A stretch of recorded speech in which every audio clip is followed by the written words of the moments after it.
నమస్కారం గురుగారు. సమస్త సన్మంగళాని భవంతు, అష్టలక్ష్మి ప్రాప్తిరస్తు. గురుగారు, కర్కాటక రాశి వారి యొక్క అక్టోబర్ మాసం మొదటి పక్ష ఫలితాలు ఎలా ఉన్నాయో తెలియజేస్తారా? తప్పకుండా అమ్మా. దాదాపుగా ఈ రాశి వారికి మొదటి వారంలోనే సామాన్య ఫలితాలు.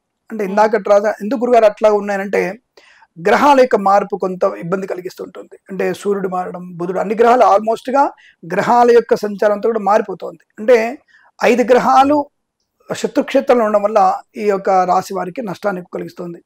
నష్టం అంటే ఏమిటంటే మొదటి వారంలో పర్వాలేదు, అంటే సామాన్య ఫలితాలు. ఇక్కడ నేను ప్రేక్షకులకు మనం ఏంటంటే బాలేదు అడంగానే కంగారు పడేది కాదు. జన్మజాతకంలోని ఫలితాలు ఎక్కువ ఉంటాయి. జన్మజాతకం తప్పకుండా చూపించుకోవాలి.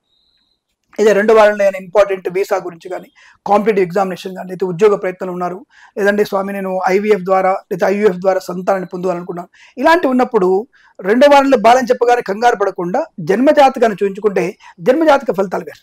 సో గోచార ఫలితాలు వేరు, జన్మజాతక ఫలితాలు వేరు. సో జన్మజాతకంలో దశాంతర దశలు ఏమిటి, లగ్నం నుంచి స్థానంలో ఎక్కడ బలం ఉంది, ఎక్కడ బలహీనంగా ఉంది, జన్మజాతకం వేరు.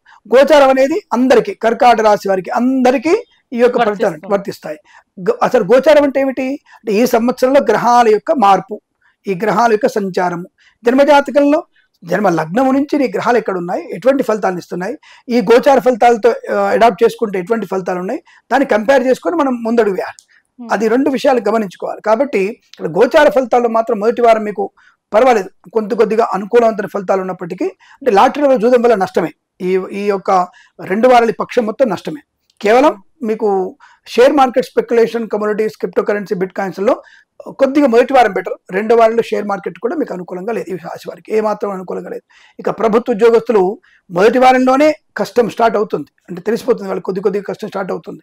2వ వారంలో ఎవరికైనా ఏ ఆవిడకైనా సరే లంచం పుచ్చుకుంటేనే నీకు భూమి చేయాలంటే నాకు 5 లక్షలు ఇవ్వు అని నోట్ల కట్టల్ని లోపల పెట్టుకునేటువంటి వ్యక్తులు ఉంటారు కదా, చాలా మంది ఉన్నారు. ఇవాళ రేపు అలా లేకుండా చాలా మంది లేరు. సార్ చెప్తున్నాను మళ్ళీ అలాంటి పుణ్యాత్ములు ఎవరైనా ఉంటే మాత్రం లంచం పుచ్చుకోవటువంటి ఆశ ఉన్న పుణ్యాత్ములు సరే తప్పకుండా మీరు కలర్ ఫోటో ఈ వారంలో వాళ్ళ ఇంట్లో చూసుకోవచ్చు. వాళ్ళ కూతురు కానీ, కొడుకు కానీ, భర్త కానీ, భార్య కానీ కలర్ ఫోటో బాగా వచ్చిందని కలర్ ఫోటో, ముందర నోట్లను ఉన్నాయి, పక్కన బాటిల్ ఒకటి ఉంది, దాని పింక్ కలర్ చేతులు ఉన్నాయి, శుభ్రంగా వాళ్ళు అంటే వెటకారంగా చెప్తున్నారు కూడా. అంటే ఇలా వెటకారంగా చెప్తే వాళ్ళ మైండ్కి వెళ్తుందన్న భావన నాకు, తప్ప ఏదో వాళ్ళని ఎక్కిరిస్తున్నాడు కాదు. మరి లంచం తీసుకోండి, మద్యపానం చేసిన ఎక్కిరియకపోతే వాళ్ళు పురదండలేదు, దండ పెట్టాలా? నేను అటువంటి వాడిని కాదు. నేను స్ట్రెయిట్ ఫార్వర్డ్. కిరణ్ శర్మ అంటేనే ఒక రకమైనటువంటి రాడికల్ ఆస్ట్రాలజర్ అంటాను. నాకు నేను పెట్టుకున్న పేరు నేను రాడికల్ ఆస్ట్రాలజర్. నేను స్ట్రైట్గా చెప్తాను, ఇది ఇంతే, దీని గురించి వేరే ప్రత్యామ్నాయాలు ఉండవు. ప్రత్యామ్నాయం ఎప్పుడుంటాయి? భగవంతుని ఆరాధన చేసినప్పుడు, నీ తల్లిదండ్రులు పూజించినప్పుడు, ప్రతి ఒక్క వ్యక్తితో నువ్వు ఎంత సౌకర్యవంతంగా అభిమానంతో మాట్లాడినప్పుడు, అలాంటప్పుడు నీకు మంచి ప్రేమలు ఉంటాయి, సామరస్యం, అంటే తర్వాత ఘర్షణ లేకుండా సామరస్యంగా మాట్లాడినప్పుడు చాలా మంచి మాటలు ఉంటాయి, నీకు అనుకూలం జరుగుతుంది.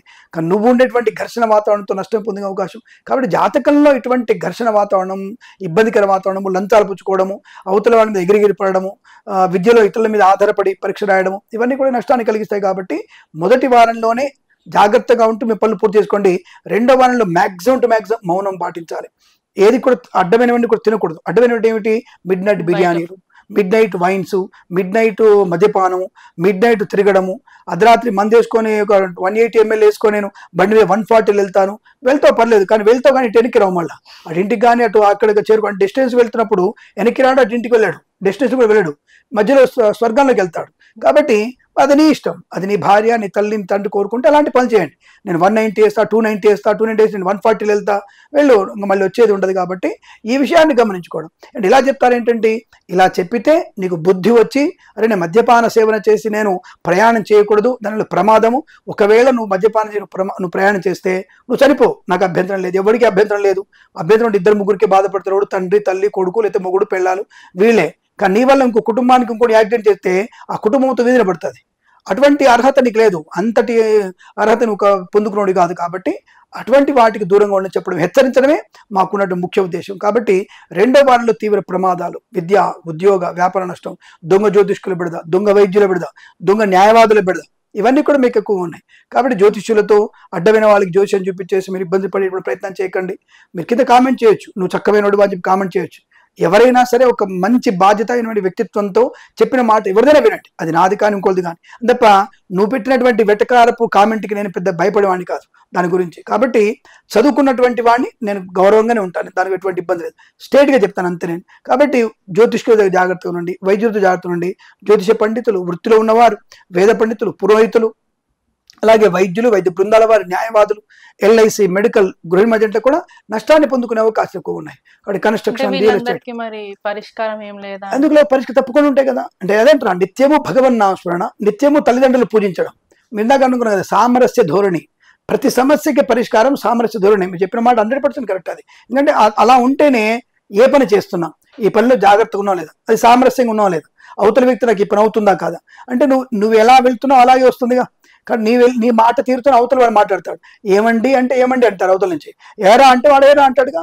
అలాగే నీ సామరస్యక ధోరణి వల్ల నీకు ప్రయోజనం పొందుకునే అవకాశం, అదే నిదానం అంటే, అదే నీ యొక్క ప్రయోజనం కలిగించేటువంటి వ్యక్తిత్వం అంటారు దాన్ని. కాబట్టి అటువంటి వ్యక్తిత్వాన్ని అభివృద్ధి చేసుకొని లంచాలకి, తప్పుడు పనులకు దూరంగా ఉంటూ, జుగుప్సాని వీడియోలు షేర్ చేసుకోకుండా, తల్లిదండ్రుల మాట వింటూ, ప్రేమ కలాపాలు వెళ్లకుండా, లేనిపోని అలవాటు చేసుకోకుండా జాగ్రత్తగా ఉంటే తప్పకుండా నీకు అనుకూలంగా ఉంటుంది, కలిసి వచ్చే అవకాశాలు ఉంటాయి. వృత్తిలో కానీ ఉద్యోగంలో అభివృద్ధి పొందుకునే అవకాశం ఉంటుంది. కానీ జాతక ప్రకారంగా గోచార ఫలితాల్లో మొదటి వారం సామాన్యంగా ఉంటే రెండో వారంలో విపరీతమైనటువంటి నెగిటివ్ వచ్చే అవకాశం ఉంది. కాబట్టి జాగ్రత్తగా ఉండండి. విద్య, ఉద్యోగ, వ్యాపార విషయంలో కానీ, రాజకీయ రంగంలో కానీ, సినిమా రంగంలో దర్శక నిర్మాతలకు పాపం ఎన్ని కోట్లు పెట్టి సినిమాలు తీస్తున్నారు. ఒక వారం ఆగండి. ఈ నెలలో రెండో వారం తీయడం ఎందుకు? మొదటి వారంలో పర్వాలేదు, సినిమా రిలీజ్ చేసినా, సినిమా నిర్మాణం ప్రారంభం చేసినా మంచిదే. రెండో వారంలో సినిమా విడుదల చేసిన నష్టమే, సినిమా ప్రారంభం చేసినా నష్టమే అవుతుంది. కాబట్టి ఆ వారంలో జాగ్రత్తగా ఉండి చెప్పడం. మేము ఇప్పుడు వారంలో నీకు కొంపలు ముడిపోయేది ఏం లేదు కదా. ఒక ఏదో బోర్డు పెడతారు, 3 నిమిషాలు ఆలస్యంగా పోయేంత మాత్రం అక్కడ నీకు కొంపలు మునిపోయేది ఏం లేదు. 3 నిమిషాలు అంతా దానికి 140 స్పీడ్లో వెళ్తే నీకే జరిగితే కొంపలు చాలా మునిగిపోయే అవకాశం ఉంటుంది. ఆర్టీఓ సూత్రాలు ఇక్కడ ఉన్నాయి. సో కాబట్టి వేగం అనేది చాలా జాగ్రత్త ఉండి, వేగం ఎప్పుడు కూడా థ్రిల్ ఇస్తుంది కానీ ఇది కిల్ అని చెప్తుంటాడు వాడు. ఇదంతే, జ్యోతిషం అంతే. ముందు జాగ్రత్త ఉండండి. ఈ వారంలో పెట్టుబడి పెట్టకండి, ఈ వారంలో సినిమాలు పెట్టుబడి పెట్టకండి, సినిమా తీయకండి, జాగ్రత్తగా ఉండండి.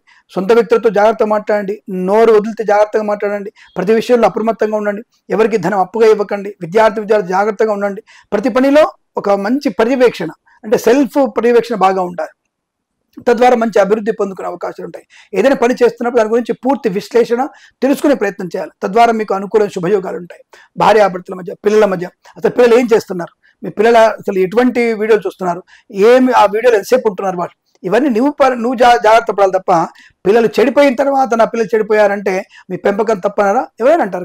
కాబట్టి నువ్వు మొదటి నుంచే జాగ్రత్తగా ఉండే ప్రయత్నాన్ని చేయాలి. అంటే నీ పిల్లల్ని హద్దులో పెట్టుకునే ప్రయత్నం చేయాలి. పెద్దవారి మాట వినే ప్రయత్నం చేస్తే అనుకూలంగా ఉంటుంది. భార్యాభర్తల మధ్య అనవసరపు మూడో వ్యక్తి జోక్యం వల్ల ప్రమాదాలు పొందుకునే అవకాశం ఉంటుంది. కాబట్టి మూడో వ్యక్తిని మీ ఇద్దరి మధ్య రానివ్వద్దు. గొడవ అయింది, నెల రోజు గొడవ అవుతుంది, ఊడి పిల్లలకి వదిలేయండి, నో ప్రాబ్లం. నేనేమంటానంటే, ఇప్పుడు సరే అమ్మాయికి గొడవ అయింది, మొగుడు తిట్టాడు, సరే కొట్టాడు, చేసుకున్నాడు, వెంటనే అమ్మాయి చెప్తే వెంటనే ఫోన్ తీసుకొని డాడీ నన్ను మెలుడు కొట్టాడు డాడీ, ఆ పేరు మాత్రం మెలుడు కొట్టాడు నన్ను, అయితే ఈయన నన్ను కొట్టాడు అని చెప్తుంది. వెంటనే ఏం చెప్తాడు, కోపం మీద టక్క ఫోన్ కొడతాడు వియ్యంపుడికి, ఏమయ్యా నా పిల్ల గతిరేది అనుకుంటున్నావా, ఏమనుకుంటున్నారు మీరు, నా పిల్లని కడుపులో పెట్టి చూసుకుంటా, నేను నా పిల్లని అరచేతుల్లో పెంచాను, అరిటాకుల్లో పెంచాను, పెంచితే అక్కడ సరే కోపం వచ్చి కొట్టాడు. ఈ ఘర్షణ వాతావరణం పెరిగి ఆయన ఇంకోటి పోతాడు, వియ్యపురాలు ఇవిడే ఫోన్ చేస్తుంది, ఏమండి మీరు మంచోడు అనుకున్నాం, అప్పుడే చెప్పారు మీకు మీ అల్లుడు గారు వాళ్ళు చెప్పారు మాకు మీరు ఇట్లా దుర్మార్గులని. అంటే ఒక్కొక్క మాట పెరుగుతూ వీరిద్దరు గొడవ కాదు, అక్కడిగా వాళ్ళ గొడవ స్టార్ట్ అయిపోయి పెద్దగా అయిపోయి, ఆ గొడవంతా పెద్దగా అయిపోయి విచ్చలవిడైపోయి వీడికొసరికి ఈమె అమ్మాయిని తీసుకెళ్ళిపోతారు, వీడొద్దంటాడు, వీడు ఫోన్ చేయడు, ఇద్దరు ఫోన్ చేయరు. కాపురాలు 6 నెలలు 7 నెలలు 8 నెలల తర్వాత, అక్కర్లేదండి మా అల్లుడు గారు మంచిగా కదండి, ఎవరితో ఒక అమ్మాయిని ఉంచుకున్నాడు, లేదా మా కోడలు మంచిగా అండి, ఆ అమ్మాయికి లవ్ అఫేర్ ఉంది.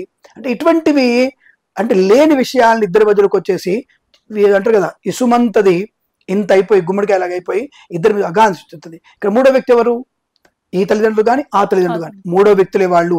నేనేమంటా అంటే, ఇటువంటి దంపతులకి సలహా ఇచ్చేది ఒకటే, మీ కోపం వచ్చింది, మీ అమ్మాయి మీకు ఫోన్ చేసింది, వినండి, వెంటనే ఫోన్ స్విచ్ ఆఫ్ చేయాలి. వెంటనే ఆ తండ్రి కానీ, ఈ తండ్రి కానీ ఆ తండ్రి కానీ, పిల్లగాని తండ్రి అయినా పిల్లగాని తల్లి అయినా, పిల్ల తండ్రి ఫోన్ వినండి, స్విచ్ ఆఫ్ చేసేసేయండి, పక్కా నో ప్రాబ్లం. ఒక 6 hours 8 hours వదిలేసేయండి. ఏ ఫోన్ అక్కర్లేదు మీకు, పోతే ఒక వచ్చేటువంటి ₹1,00,000 కన్నా పిల్లల కాపురం ఇంపార్టెంట్ కదా. వదిలేస్తే 6 hours తర్వాత మళ్ళీ మనం ఫోన్ చేసి మీరే ఫోన్ చేయండి, అమ్మ ఎలా ఉన్నావు అమ్మ అని, డాడీ నేను బిజీగా ఉన్నా, మేము సినిమాకి వెళ్తున్నాం తర్వాత మాట్లాడుతూ అంటది. అంటే వాళ్ళల్లో ఈ 6 గంటలలో వాళ్ళు అసలు పరిపూర్ణటువంటి ప్రేమ పెరిగిపోతుంది. మనం జోక్యం చేసుకుంటే ప్రమాదం ఎక్కువ అవుతుంది. ఈ విషయాన్ని తల్లిదండ్రులు తెలుసుకుంటే అతను కోర్టోడు జడ్జిోడు, వాళ్ళతో మనకేం పని, లాయర్కి మనకేంటి మోపాలి, వాళ్ళకి మేపాలి, లాయర్లని ఎందుకు మేపాలి, సమస్య పరిష్కారానికి ఇక్కడే స్టార్ట్ అవుతుంది. అలాగే అన్నదమ్ముల మధ్యలో కానీ ఇంకొక జోక్యం ఉండొద్దు అసలు. మనం వాళ్ళు మంచిగా ఉండాలి అనుకుంటే మన ఫోన్లు సమస్య విన్న వెంటనే ఫోన్ స్విచ్ ఆఫ్ చేయాలి మనది ఫస్ట్. మనం ఎవరైనా సరే అది సమస్య మనకి పరిష్కారం అవ్వడానికి ఈజీగా మంత్రం అది.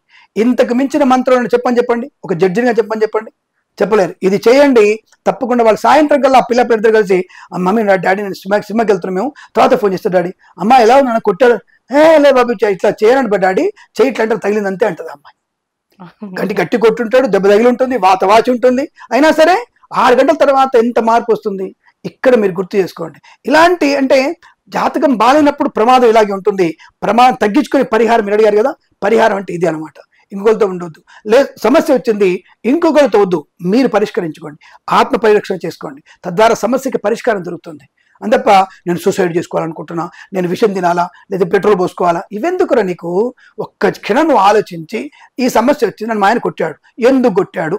ఉట్టిని కొట్టాడమ్మా, ఎందుకు కొట్టాడు? నువ్వు ఒకసారి ఒక 2 అవర్స్ వెనక్కి వెళ్ళిపో.